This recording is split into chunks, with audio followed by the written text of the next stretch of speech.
하나님 아버지, 어떤 상황에도 하나님을 예배하는 예배자로 살기를 원합니다. 하나님, 우리의 삶의 한 걸음 한 걸음이 예배의 발자국이 되고 우리의 삶의 모든 만남이 예배가 되기를 원합니다. 하나님, 오늘 예배 속에서 삶의 곳곳에서 예배의 삶으로 살 수 있는 하나님의 신령한 힘으로 우리를 강하게 채워주시옵소서. 예수님 이름으로 기도하옵나이다. 아멘. 네. 오늘 이제 이 패밀리 캠프 한 주 전입니다. 다음 주는 이제 설악산에서 패밀리 캠프하면서 예배를 드리게 되는데요. 함께 모일 수 있는 마지막 시간이라서 예배 후에 꼭 좀 다 참석하셔가지고 마지막 점검 같이 해주시면 감사하겠습니다. 하나님께서 오늘 우리에게 주시는 말씀은 사도행전 2장 42절에서 47절까지입니다. 저와 여러분이 한 절씩 교독하겠습니다. 그들은 사도들의 가르침을 받고 교제하며 떡을 떼는 것과 기도하는 일에 전념했습니다. 모든 사람들에게 두려움이 임했는데 사도들을 통해 기사들과 표적들이 나타났습니다. 믿는 사람들이 모두 함께 모여 모든 물건을 함께 쓰며 재산과 소유물을 팔아 각 사람에게 필요한 대로 나누어 주었습니다. 그리고 날마다 성전에서 한 마음으로 모이기를 힘쓰고 집집마다 떡을 떼면서 기쁨과 순수한 마음으로 음식을 나누어 먹었습니다. 그리고 하나님을 찬양하고 사람들로부터 칭찬을 받아 주께서 날마다 구원받는 사람들을 더하게 하셨습니다. 아멘. 네, 초대교회 DNA. 알렌 크라우더라는 미국의 이 종교 역사학자가요, 책을 한 권 썼는데, 그러면서 그분이 이 초대교회가 왜 그렇게 부흥하고 기쁘고 기쁜 모임이 됐을까, 그걸 연구하면서 초대교회 사람들이 이상하지만 흥미로운 사람이었다. 다른 사람들에게 이상하게 보이지만 참 흥미있고 뭔가 이 특별한 게 있는 사람들로 이렇게 비쳤다는 것입니다. 그것이 초대교회 성도들의 이 DNA였다고 썼습니다. 지난주에 국민일보사가 조사를 했는데 우리나라 6개, 6개 메인 장로교단이 여러 개 있는데 그중에 메인 장로교단 6군데에서 2019년도와 2021년 말 사이에 이 코로나 팬데믹 때문에 교회는 어떻게 되고 성도수는 어떻게 됐는가, 그걸 이제 조사를 했어요. 그랬더니 2019년 말에 성도 수가 750만이고 교회 수가 3만 3천 개였는데 2021년 말에 성도 수가 688만, 한 55만이 줄었고요. 교회 수는 370개 교회가 없어졌어요. 비교적 보니까 한 교회에 평균 한 300~400명 되는 그런 교회들인데 그런 대형 교회도 아마 370군데가 없어졌대요. 그래서 그분들이 계산해 보니까 2년 만에 55만 명, 그러니까 매일 750명씩 교회가 빠져나갔다, 이런 기사를 썼더라고요. 이런 교회들은 비교적 큰 교회라서 온라인에 잘 적응할 수 있는 시스템을 갖추고 있는데도 상당히 많이 감소했어요. 그런데 실제는 우리 개신교가 한 1만 군데, 만 내지 12,000군데가 이 문을 닫았다는 그런 이야기가 있습니다. 그리고 일부 서울 대형 교회도 실제 지금 주일 예배를 참석하는 데 보면요, 한 20% 이상이 줄었다는 그런 이야기가 있습니다.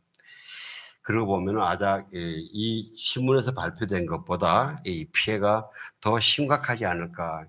실제 우리 주위에도 보면요, 우리가 시작할 때에 주로 이제 지하실에서 시작하던 개척교회가 제가 한 4군데, 5군데 정도 있었는데 그 교회들이 다 지금 내렸더라고요.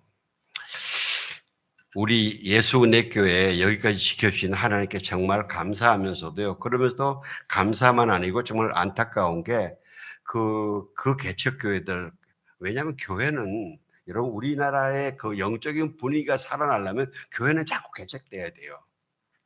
교회는 자꾸 개척돼야 돼요. 마치 우리 가정에서 우리 가족에서 새 생명 자꾸 태어나야 되잖아요. 새 생명이 안 태어나면 이 그냥 다 늙어버리잖아요. 그처럼 교회도 그렇게 자꾸 개척돼서 일어나야 돼요. 저는 그 교회 목사님들 가만히 생각해 봤어요. 성도님들은 부득이 제가 이제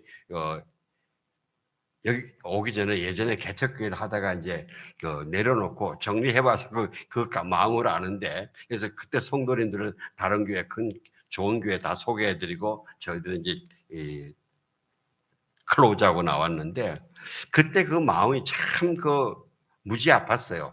무지 아팠어요. 한 두 달 이상 울었어요. 예. 근데 그 목사님들 참 사명으로 시작했는데 세상의 직업 다 내려놓고 됐는데 그분들은 어떻게 할까? 어떻게 지낼까? 그런 마음 생각하니까 마음이 아파요. 그러면서 우리 성도님께 너무 감사해요. 서로 옆에 인정 해 주실래요? 수고하셨습니다. 이렇게. 예, 예, 예. 왜 밝지 않으세요? 예. 감사합니다 했어요. 왜냐면요, 많은 사람들은 코로나 때문에, 팬데믹 때문에, 정부 규제 때문에, 두려움 때문에 교회도 안 나오고 떠났어요. 그러다 보니까 점점 더 떠나간 거예요. 그런데 여러분들은 코로나에도 불구하고, 팬데믹에도 불구하고 예배를 지키면서 신앙을 지켰잖아요. 그래요. 신앙은 뭐 때문에 하고 핑계를 대고 떠나가는 것이 신앙이 아니고, 무엇에도 불구하고 신앙을 싸우면서 지키는 게 이게 참된 신앙이에요. 그게 하나님이 기뻐하시는 신앙이에요. 지금 우리 기독교계의 최대의 관심사가요, 이렇게 억눌려지고 사방으로 흩어진 이 신앙의 열정을 어떻게 다시 살리느냐, 어떻게 다시 살리느냐, 어떻게 다시 그 뜨거운 부흥과 기도의 불길을 일으키느냐, 이게 관심사입니다. 우리는요, 코로나가 이제 거의 끝나가는 듯 하죠. 그죠? 끝나가는 듯 하고, 그 다음에 이 대면 예배가 살아난다고 해서 방심하지 말아야 됩니다. 왜냐면요, 코로나뿐만 아니고 이 기독교, 특별히 개신교에 대해서 이 핍박하고 말살하려는 이 세력들은요, 여전히 오히려 더 공격을 더 심하게 하고 있습니다. 북한 공산당은요, 남한을 적화통일하는 10개 조항 하기 위해서 10가지 해야 될 일이 있는데, 그중에 네 번째가 남한의 교회를 무너뜨려요. 남한의 교회를 무너뜨려요. 공산당만 부르는 게 아니고요, 대한민국 정부에도 말입니다. 그 교회를 폐지하자는 법을 발의했다가 모 당에서 70명까지 서명했다가 다 반대해서 올리지 않았대요. 그 사람들한테 우리가 세비를 1년에 한 6, 7억을 준대요. 제가 그 돈 가지고 우리 가난한 사람들 살렸으면 저런 사람 돈 주지 말고. 그 외에도요, 여러분, 우리가 차별금지법, 동성애 등으로 우리 사람의 영성과 도덕성을 자체를 말살시키려는 공격도 있어요. 여러분, 더 신기하고 어이가 없는 거는요, 이런 성적인 타락 운동을요, 원래는 시작이 공산당 운동에서 시작됐어요. 공산당 운동이 일어나면서 같이 시작됐어요. 그런데 공산당은 이거 하다가 보니까 가정들이 깨지거든요. 자녀들이 안 태어나겠거든요. 그래서 공산당은 폐지해 버렸어요. 근데 이게 지금 어디서 일어나는지 아세요? 자유민주주의 국가에서 일어나요. 하나님을 인정하고 예배하고 인권을 존중한다는 자유민주주의 사회에서 이 차별금지법, 이게 기승을 부리고 일어나 가지고요. 지금 보세요. 전 세계적으로 그 동성 결혼 있지 않습니까? 남자, 여자 결혼을 합법화한 나라들은요, 프랑스, 독일, 영국, 네덜란드, 미국 등 이런 나라들이에요. 공산주의 국가는 그러지 않았어요, 지금요. 참 어이가 없는 일이에요, 이게요. 그리고 또 종교 통합 운동도 이게 조심해야 됩니다. 이게 함부로 통합할 일이 아니에요. 통합을 위해서 진리를 망가뜨리면요, 그거는 야합이지 통합이 아니에요, 그건요. 그리고 우리 미디어들도 기독교의 어두운 부분만 어디서 거짓말을 가지고 와요. 요새 왜 수리남이라는 영화 나왔지 않습니까? 수리남 그 영화 가지고 뭐 인기라고 그러더라고요. 근데 수리남이라는 나라는 남미에 있는데 면적이 남한의 1.6배 정도 되고요. 인구는 60만 밖에 안 되는 나라예요. 근데 그 나라가 6.25 때 우리나라에 160명을 보내줘서 우리 도와준 나라예요. 근데 그 한국 사람이 거기 가가지고 조폭 마약 두목이 됐다는 거예요. 근데 그 사람이 무슨 목사를 사칭했는지 어쩐지 모르지만 수리남에는 그 사람이 목사를 사칭해서 그랬다는 거죠. 제가 오래전에 공항에서 어떤 한 사람 만나서 어디서 오는 게, 저는 수리남에서 옵니다. 그러시더라고요. 수리남이 어디 있어요? 이렇게 남미에 있다 그러더라고요. 혹시 그 사람이 아니기를 바래요.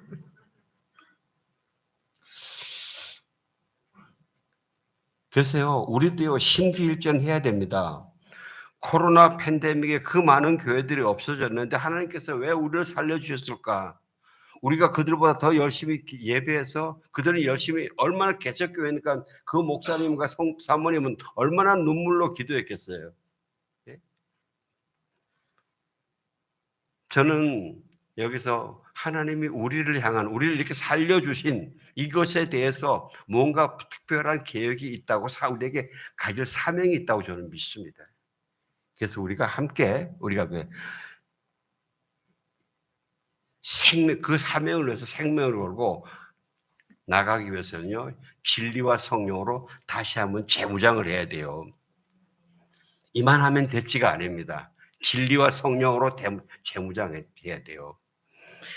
2000년 교회 역사에서요, 영적으로 부흥했다가 가라앉으면은 교회의 부흥을 위해서 교회 지도자들이 다시 부흥 운동을 열심히 할 때, 그럴 때 항상 표본이 뭐냐? 모델이 초대교회예요. 초대교회로 돌아가자. 또 지금도 교회를 새롭게 개척하는 목사님들의 꿈은 초대교회처럼 그렇게 뜨겁고 활동적인 교회를 세워보자. 이게 꿈이고 그 기도 제목이에요. 왜냐면요, 초대교회도요, 지금 우리 주변 상황보다 오히려 더 어려웠어요. 오히려 초대교회 그때 상황은요, 지금 예수님을 믿는 것이 발각되면은 잡혀서 딱 감옥에 들어가고 심지어 사형까지 당하는 이 북한이나 중국 지하교회 같은 그런 상황이에요. 여러분 아시다시피 대제사장과 장로들이요, 종들을 시켜서 계속 조사하라 그러잖아요. 발견해서 잡으라 그러고, 그걸 감옥에 막 집어넣고요. 여러분 잘 아시다시피 이미 사도 바울도 예수님을 주로 믿는 사람들을 여호와 하나님을 거역하는 반역자라고 다 잡아 죽이려고 죽였어요. 근데 자기는 그렇게 하는 것이 여호와 하나님을 바르게 믿는 거라고 생각한 거예요. 하나님의 초자연적인 은혜로 그가 위대한 사도로 바뀌었거든요. 그런데 그런 상황인데도 그런 좁은 예루살렘에서 성도들은 모여서 예배를 드렸지만은 숨어서 예배 드리는데 주저하지 않았고, 사도들은 예루살렘 성전 앞에 가서 전도했어요. 예루살렘 성전 앞이면은요, 대제사장, 그들을 잡아 죽이려는 대제사장이나 장로들이나 서기관들, 사람들이 제일 많이 모이는 곳이에요. 거기에서 너희가 잡아 죽인 예수 그리스도가 우리의 메시아다. 예수가 우리의 메시아다. 너희가 죽였지만 그는 부활했다. 이 선포였어요. 생명을 걸지 않으면 그렇게 못해요. 근데 너무 감사한 건요, 그 선포를 듣고 마음을 고쳐먹고 예수님 앞으로 나와서 생명을 얻는 그런 사람들이 그렇게 늘었다는 거예요. 이게 은혜고 기적이죠. 아까 서두에 제가 말씀드린 앨런 크라이더가요, 미국의 역사학자예요. 근데 초대교회 역사를 많이 연구하신 분인데, 그분이 초대교회에서 길을 묻다라는 책을 썼는데, 거기서 초대교회 성도들은 한마디로 이상하지만 흥미가 있는 사람들이다. 그것이 이상하지만 흥미가 있게 만든 그것이 초대교회 성도들의 DNA이고 교회의 DNA라는 거예요. 자, 그럼 어떻게 그렇게 이상하지만 흥미로운 사람들로 비춰졌느냐? 첫 번째는 세상 사람들이 그 초대교회 사람들 안에서 자기들은 가지지 못하는 아주 신비한 능력, 하나님의 능력의 증거를 보았다는 거예요. 몇 가지만 말씀을 드리면요. 초대교회 성도들을 예수를 믿는다고 잡아서 감옥에 집어넣으면은 간수들이 그 사람들을 존경하기 시작하는 거예요. 존경하면서 간수들이 예수를 믿는 거예요. 또 그렇게 조롱하고 박대해도 거기에 별로 신경 쓰질 않아요. 휩쓸리질 않아요. 사랑하는 성도 여러분, 우리 성도님들이 지금 사회에서 아무리 교회를 비난하고 여러분들 놀리고 그러더라도요, 거기에 휩쓸리지 않기를 주의 이름으로 축원합니다. 담대하시길 주의 이름으로 축원합니다. 우리는 오직 예수 그리스도만 바라보면서 예수님 앞에만 바르게 나아가면 됩니다. 심지어 사형을 언도해도요, 찬송하며 죽어갔어요. 그리고요, 오히려 사형받는 사람들이 사형하는 사람들을 보고 축복하면서 당신들도 예수님 믿고 빨리 천국으로 취하세요. 그리고 이야기해요. 여러분, 이런 기도는요, 우리 그 호남 지역에 북한에서 그 공산주의들이 침투해 내려와 가지고 호남 지역에 많은 교회가 그렇게 순교를 당합니다. 근데 어린아이가 10살짜리 어린아이가 자기 언니하고 손잡고 가면서 언니 지금 우리 어디 가는 거야? 우리는 지금 걔들 지금 다 몸에 바위가 묶여서 바다에 빠지는 그 시간인데 우리는 지금 하나님 나라 가는 거야. 조금만 참으면 울지 마. 조금만 참으면은 우리는 하나님 나라에 가요. 그렇게 그 조그만 아이가 옆에 자기들 끌고 나지 아저씨도 예수님 믿고 천국 가세요. 그런 기록도 있어요. 그리고 두 번째는요, 그들의 행동이 매력적이었다는 거예요. 그들이 가난한 사람들을 먹이고 치료하더라는 거죠. 여러분 아시다시피 그 고대 시대는요, 왕이나 몇 명만 부유하지 일반 국민들은 그냥 아주 무술이에요. 천민들이에요. 가난했어요. 같이 가난한 가운데도 그렇게 음식을 나누고 먹이고 치료하는 거예요. 특별히 전염병이 걸리면요, 다른 사람들은 밖에 사람들은 전염병 걸리면 자기 가족도 버리는 판인데 이 그리스도인들은 전염병 걸린 사람들 같이 찾아가서 치료해주고 그래요. 제가 이 부분을 묵상하면서 막 가슴에 확 찔린 게 있었는데 작년에 코로나 방역이 막 심할 때에 한 3번인가 우리가 예배를 드리는데 어떤 우리 모르는 분이 오셔서 같이 예배 좀 드리면 안 되겠냐고 물었을 때에 제가 미안합니다 하고 거절하고 보냈거든요.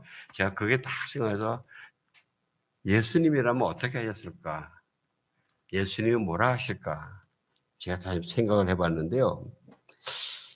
제가 이 다음에 야단 맞을 것 같아요. 네가 코로나가 두려워서. 그래서 우리는 지금요, 심기일전해야 됩니다. 이제 코로나가 벗어져 나갑니다. 이제 코로나가 남아있어도 그렇게 두려워할 게 아니라는 게 점점 이게 증거가 되지 않습니까? 저는 우리 성도님들의 마음 가운데 코로나가 별거 아니다. 이때까지 너무나 과도하게 우리가 속고 억압당했다는 것을 깨닫고 있지 않습니까? 이 자신감을 회복하시기를 주의 이름으로 축원합니다.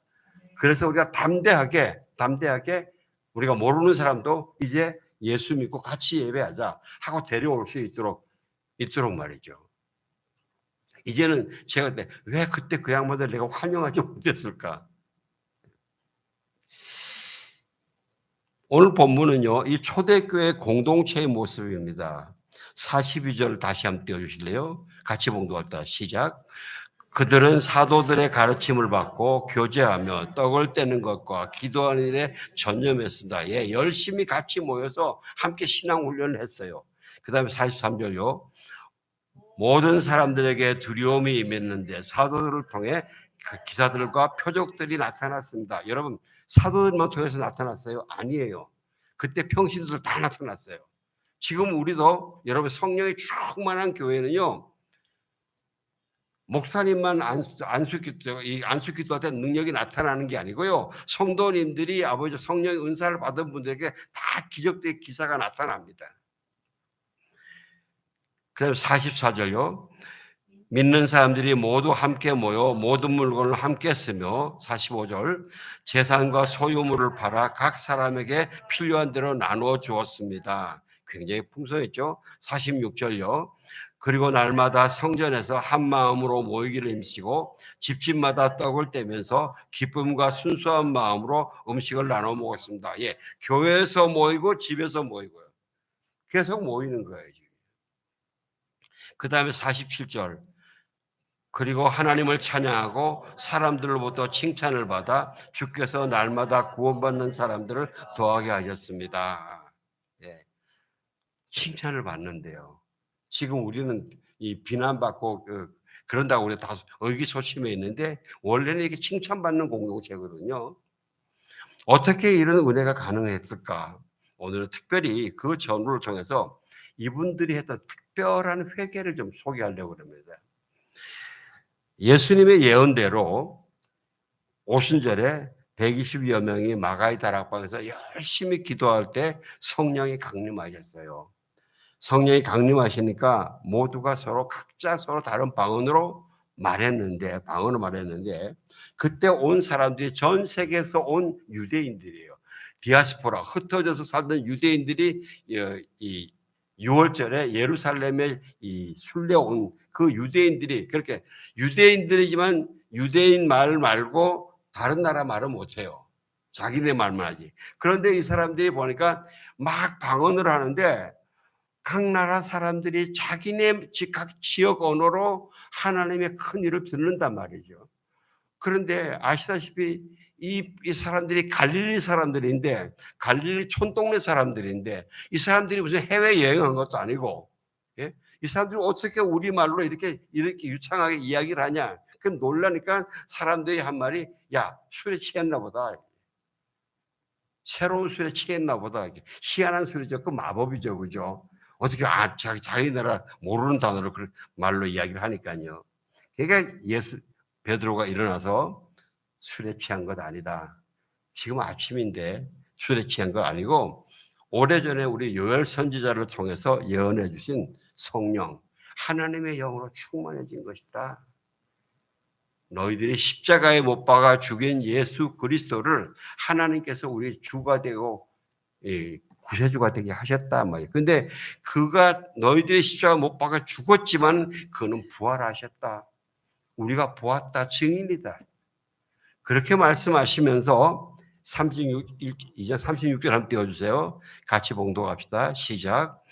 그러므로 이스라엘 모든 집은 확실하게 알아두십시오. 여러분들이 십자가에 못 박은 이 예수를 하나님께서 주와 그리스도가 되게 하셨습니다. 이게요 굉장히 무서운 이야기예요. 그러므로 이스라엘 모든 집은 확실하게 알아두십시오. 아주 베드로가 아주 피하지 못하게 확실하게 알아두라. 이스라엘 모든 집이 다 어느 한 집 빠지지 않는다 말이죠. 확실하게 알아두라. 너는 빠지고 간 게 아니다 말이죠. 모두 다 얘기해요. 여러분이 십자가에 못 박은 이 예수를 주로 메시아로 하나님 만드셨다. 여호와 하나님 그렇게 만드셨다. 이게요 이스라엘 백성들에게 엄청나게 수치스럽고 아프고 막 공포에 실리는 그런 메시지예요. 그들은요 유대인들은 예수님이 내가 하나님의 아들이다 그랬더니 참남하다.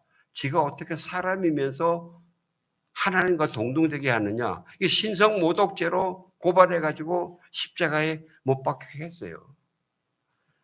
그런데 베드로가 그분이 하나님이 보내신 하나님의 아들이요 메시아다 하고 선포하는 거예요. 그리고 또 유대인들은요 그들은 자기들에게 사용을 할 권한이 없기 때문에 로마의 권력을 이용해서 빌라도가 죽였다. 그러니까 우리가 죽은 게 아니다. 로마가 죽였다. 빌라도가 죽였다 그래요. 그런데 베드로가 아니다. 우리가 죽였다. 너가 죽였다. 내가 죽였다 말이지. 내가 죽였다. 너가 죽였다. 아주 정확하게 찍어내는 거예요. 유대인들이 슬슬 피해가 도망가는 거, 가리는 거죠. 조금 전에 우리가 사도신경을 우리가 신앙 고백했는데 거기서 본디오 빌라도에게 고난을 받으사 그러죠. 저는 이 사도신경을 만들 때 유대인들이 많이 참가해서 아마 그들이 엄청나게 반대해서 이 빌라도로 이렇게 바꿨다고 저는 개인적으로 그렇게 믿습니다. 왜 그런 증거들이 있는 게 어떤 그 글에 빌라도의 고백이라는 글이 있어요. 사도신경을 보면서 빌라도가 너무 억울하다는 거예요. 나 정말 너무 억울하다. 네? 내가 예수를 살리려고 얼마나 애썼는지 하나님이 살아계시고 전지전능하시다면 하나님이 분명히 아신단 말이죠. 예? 나는 예수가 십자가의 형을 당해야 할 범죄가 없다는 거 분명히 알았다. 그래서 그들에게 3번이나 이야기했단 말이죠. 근데 그들은 안 들었단 말이죠. 나는 저 대제사장과 서기관과 장로들이 예수를 시기하고 질투하고 모함해서 그런 거 안다 말이죠. 어리석은 유대 군중들을 동원해 가지고 예수를 십자가에 못 박으라고 충동질한 건 내가 안단 말이지.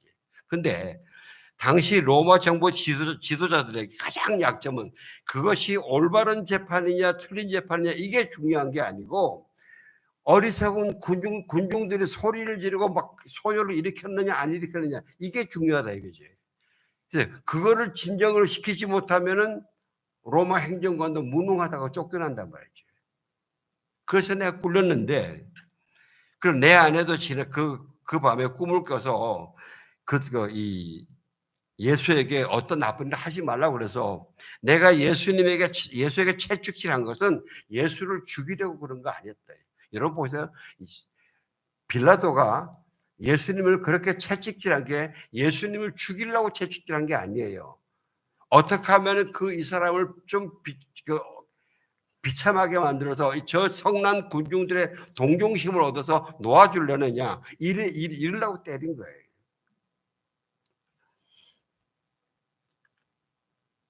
저들이 그렇게 음흉하고 악하고 끈질기게 예수를 십자가에 몰아붙이고 나서는 이제 와서 본디오 빌라도에게 내 이름을 갖다 붙이면서 나한테 핑계를 책임을 다 대? 난 너무 억울하다. 이게요, 일리가 있는 이야기예요. 유대인들이 지금도 자기들이 예수님을 십자가에 못 박았다는 사실을요 부인하고 숨기는데 여러분도 더 패션 오브 더 크라이스트 영화 있지 않습니까? 멜 깁슨이 호주인으로서 그 양반은 캐톨릭 신자였는데 이분이 성경을 자세히 읽어보니까 로마인이 예수님을 십자가에 못 박인 것이 아니고 표면상 행동은 그렇게 됐지만 실제 내용은 유대인들이더라 이거죠. 그래서 이 영화에서 그거를 표현하고 싶었어요. 그런데 아시다시피 여러분 미국의 영화 산업 거기도 유대인들이 다 잡고 있잖아요. 나중에